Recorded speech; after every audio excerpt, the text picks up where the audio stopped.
Subscribe now and press the bell icon. Never miss an update. Good morning बच्चों।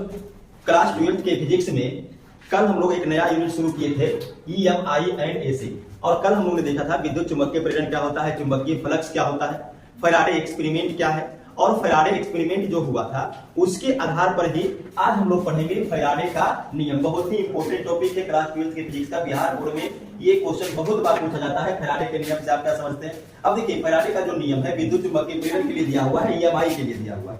और ये Faraday साहब जो है वो जो एक्सपेरिमेंट किए थे उसी के आधार पर इन्होंने दो नियम बनाया है। तो विद्युत चुंबकीय प्रेरण के लिए फैराडे ने दो नियम बनाए और दोनों नियम को हम लोग को बारी-बारी से पढ़ना। अब इसका क्वेश्चन देखिए, लॉन्ग में पूछेगा तो दोनों नियम लिखना पड़ेगा, शॉर्ट में पूछेगा तो फैराडे का प्रथम नियम लिखे इस तरह से या फैराडे का द्वितीय नियम लिखे इस तरह से। तो कोई एक पूछेगा शॉर्ट में, या तो प्रथम या तो द्वितीय, और अगर लॉन्ग में पूछेगा तो दोनों लिखना पड़ेगा।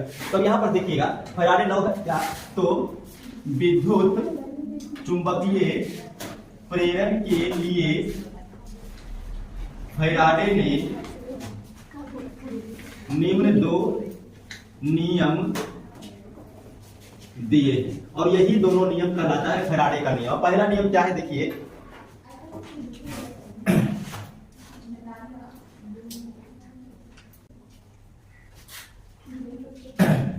फैराडे फर्स्ट लॉ, फैराडे का प्रथम नियम। अब ध्यान दीजिएगा, कल हम लोग देखे थे कि अगर किसी चुंबक और कुंडली के बीच आपेक्षिक गति करवाते हैं तो चुंबकीय फ्लक्स में परिवर्तन होता है और उस फ्लक्स परिवर्तन के कारण कुंडली में एक प्रेरित धारा की उत्पत्ति होती है और उस घटना का नाम है विद्युत चुंबकीय प्रेरण। अब देखिए कुंडली में जो प्रेरित धारा उत्पत्ति होती है वो कब तक उत्पन्न होते रहता है। तो आप देखे होंगे कि जब जब कुंडली और चुंबक के बीच आपेक्षिक गति होते रहता है तभी कुंडली में प्रेरित धारा प्रवाहित होता है। अगर चुंबक को स्टॉप कर दे या कुंडली को स्टॉप कर दे तो उसमें कोई भी धारा प्रवाहित नहीं होता। इसका कारण क्या है, स्टॉप करने से धारा प्रवाहित नहीं होता है, तो ये फ्लक्स में परिवर्तन नहीं होने के कारण होता है। तो देखिए कल वाला एक्सपेरिमेंट थोड़ा सा फिर से दोहरा लेते हैं, एक बार रिविजन कर लीजिएगा। देखिए मान लीजिए एक कॉइल है और ये यहाँ पे गैल्वेनोमीटर लगा हुआ है और यहाँ पर एक मैग्नेट का ये N पोल है, ये S पोल है। यहाँ से मैग्नेटिक फ्लक्स इस प्रकार से निकलेगा। अभी हम लोग देख रहे हैं कि इस कॉइल से एक भी मैग्नेटिक फील्ड या एक मैग्नेटिक फील्ड टकरा रहा है, लेकिन अगर हम इस कॉइल को नजदीक लाते हैं तो इसमें फ्लक्स का संख्या ज्यादा होगा। फ्लक्स का संख्या बढ़ेगा, इसमें करंट सप्लाई होगा, फिर इसको उधर ले जाएंगे, फिर फ्लक्स की संख्या कमेगा, फिर से करंट प्रवाहित होगा। तो जैसे जैसे हम इसको आगे पीछे करते हैं फ्लक्स में परिवर्तन होता है, इसमें धारा प्रवाहित होता है। तो इसमें धारा कब तक प्रवाहित होगा, जब तक वो फ्लक्स में परिवर्तन होता रहेगा। अगर हम यहाँ रोके हैं फ्लक्स में कोई परिवर्तन नहीं, धारा प्रवाहित नहीं होगा, फिर हम इसको यहाँ पर ला करके यहाँ पर रोक दें, फिर कोई धारा प्रवाहित नहीं होगा। तो धारा कब कब प्रवाहित होगा, जब ये आपेक्षिक गति करेगा। और आपेक्षिक गति करने से धारा क्यों प्रवाहित होगा, क्योंकि फ्लक्स में परिवर्तन होगा। तो पहला नियम यही है कि यदि किसी कुंडली और चुंबक के बीच हम आपेक्षिक गति करते हैं तो कुंडली में एक प्रेरित विद्युत वाहक बल की उत्पत्ति होती है, कुंडली में एक प्रेरित धारा की उत्पत्ति होगी, क्योंकि प्रेरित विद्युत वाहक बल किसको उत्पन्न करेगा, धारा।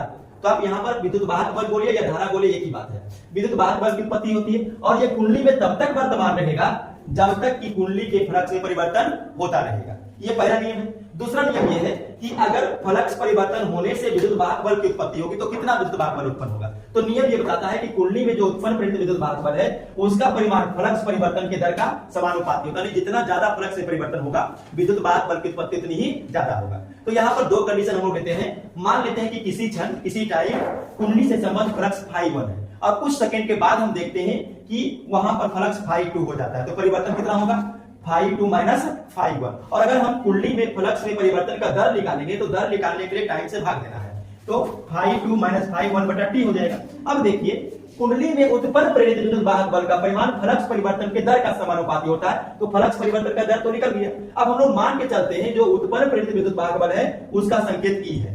तो यदि कुंडली में उत्पन्न प्रेरित विद्युत वाहक बल E हो तो द्वितीय नियम के अनुसार विद्युत वाहक बल समानुपाती होगा फ्लक्स परिवर्तन के दर का। अब यहाँ पर देखिए समानुपातिक चिन्ह को हटाएंगे तो एक बराबर और एक कांस्टेंट के पड़ेगा। तो यहाँ पर एक बराबर और एक क्या है, समानुपातिक नहीं, लेकिन माइनस क्या है, तो माइनस एक चिन्ह है और ये हमको बतलाता है कि जो कुंडली के फ्लक्स में परिवर्तन हो रहा है यह उसका विरोध करता है। कुंडली में फ्लक्स में परिवर्तन ना हो ऐसा कुंडली चाहता है। अब देखिए अगर हम सभी यूनिट्स में k का मान 1 रखेंगे तो E equal to minus k का मान तो 1 हो गया है, ∅2 माइनस ∅1 बटा t। और इसमें भी अगर हम ये ∅2 माइनस ∅1 को डेल्टा फाई मान ले, क्यों मानेंगे इसे, देखिए ∅2 माइनस ∅1 क्या है, फ्लक्स में परिवर्तन। अब बात कीजिएगा फिजिक्स में परिवर्तन के लिए डेल्टा यूज करते हैं, तो डेल्टा परिवर्तन को दर्शाना, और किसका परिवर्तन हो रहा, फ्लक्स का, तो फ्लक्स को फाई से लिखेंगे। और टाइम को भी अगर हम अल्फांस कर दे तो ये टाइम जो है बदल करके हो गया है डेल्टा टी। अब देखिए E equal to minus five, 2 minus five, 1 की जगह पर डेल्टा फाइव रखेंगे और t की जगह पर डेल्टा टी रखेंगे, तो ये इक्वेशन ये हो गई। अब अगर इसको और आगे बढ़ाते हैं तो डेल्टा टी टेंड्स टू 0, इसका मतलब क्या है कि इस टाइम जो है 0 की ओर अग्रसर है, इसका मतलब समय बहुत छोटा हो गया, और अल्पांश के लिए हम dt का यूज कर सकते हैं, तो E इक्वल टू हो जाएगा माइनस d5 बटा dt। अब इसमें देख लीजिए, अगर कुंडली में फेरों की संख्या मान लीजिए n है, तो ये n टाइम गुना हो जाएगा, तो minus n d5 by dt। तो ये देखिए फैराडेस लॉ आपका समाप्त हो गया, यहां तक नोट कर लीजिए।